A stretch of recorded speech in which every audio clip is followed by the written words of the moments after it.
হ্যাঁ ভাইয়া, কেমন আছো তুমি? ভাইয়া ভালো আছি। কি হয়েছে ভাই এখানে?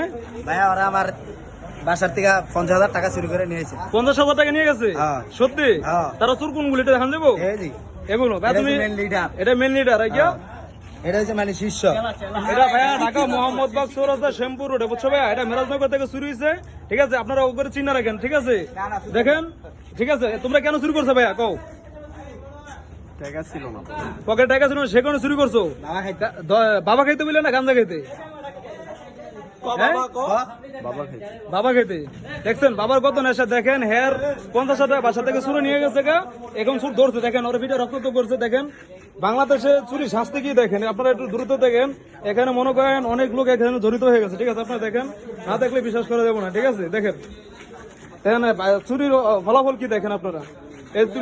তোমার কি শাস্তি দিলে তুমি খুশি হইব, কও? শাস্তি তো যা দেওয়ার দিচ্ছে, আর কি দেওয়ার দরকার, কও? এটা তো শাস্তি অনেক। এখন মাফ করে দেন, আমি জরিমানা দিয়ে দিই। তুমি আপনার টাকা দিছে ভাইয়া? না, আপনার টাকা দেয় না? তুমি টাকা কি করছো ভাইয়া? টাকা তো খাই ফেলছি, কিন্তু অ্যারেঞ্জ করে জরিমানা দিয়ে দিতেছি।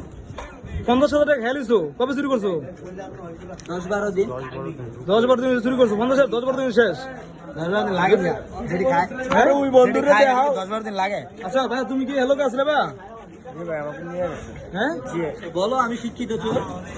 আমি ভাই এটা লোভে পড়ে করছি ভাই, ঠিক আছে? আমি এই সমস্ত আর কখনো করবো না। আমি বুঝতে পারি নাই যে আসলে ভালো মানুষের জিনিসপত্র নিলে খুব তাড়াতাড়ি ধরা যায়। দেখছেন